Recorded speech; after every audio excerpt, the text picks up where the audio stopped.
If you're trying to figure out the difference between a Medicare Advantage and a Medicare Supplement plan, you're probably feeling a little bit confused. And honestly, that makes sense because they sound similar, but they work completely different. And choosing the wrong one could mean paying more than you were expected or not being able to see the doctor you want. So in this video, I'm going to break it down in the simplest way possible. No complicated insurance talk, just a clear explanation you can actually use. Let's make this really simple. When you go on Medicare, there are basically two paths you can take. Path 1, a Medicare Advantage. Path 2, a Medicare Supplement. And here's the easiest way to understand the difference. Medicare Advantage replaces your Medicare. Medicare Supplement works with your Medicare.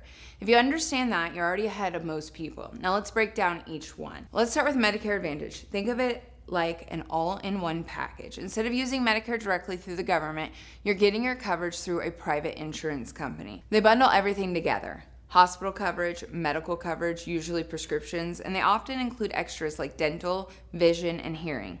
And for a lot of people, the first thing they notice is the price. Many of these plans have very low monthly premiums, sometimes even zero. But here's the trade-off, and this is the important part.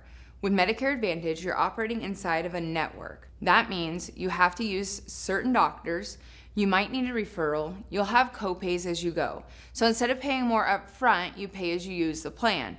Doctor visit, you pay. Specialist, you pay. Hospital stay, you're definitely gonna pay. So this is more of a pay-as-you-go system. Now there is a cap. These plans do have a maximum out-of-pocket limit. So you're protected from the worst-case scenario, but your costs throughout the year can be unpredictable. Now let's look at Medicare Supplement. This works completely differently. Instead of replacing Medicare, it sits on top of it. So here's what happens. Medicare pays first, and then your supplemental plan covers most, sometimes all of what's left. So instead of paying little by little every time you use healthcare, you're covering those costs up front with your monthly premium. Here's why people like this option. You can go to any doctor in the country that accepts Medicare. No networks, no referrals, and in many cases with very little out-of-pocket costs. So the big idea here is you're paying more each month for freedom and predictability. Now here are the trade-offs. Higher monthly premium, no built-in drug coverage. You'll need a separate plan for that. And usually no dental or vision benefits. So instead of a bundle, it's more like building your coverage piece by piece. Let's make this really simple, like an analogy. Medicare Advantage is like a gym membership with a low monthly fee, but every time you take a class, there's an extra charge. Medicare Supplement is like paying for a premium membership, where almost everything is already covered. So the real question becomes, do you want to pay less each month and more when you use services, or do you want to pay more each month and almost nothing when you actually need care?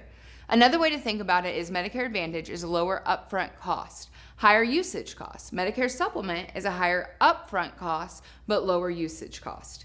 Neither one is wrong. It just depends on what matters more to you.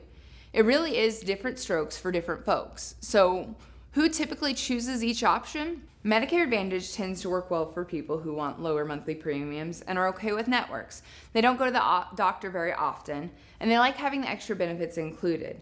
Typically, they're healthier. Medicare Supplement is usually a better fit for people who want maximum flexibility, travel, or live in multiple states. They don't want surprise medical bills or prefer predictable cost. Who need the doctor more frequently?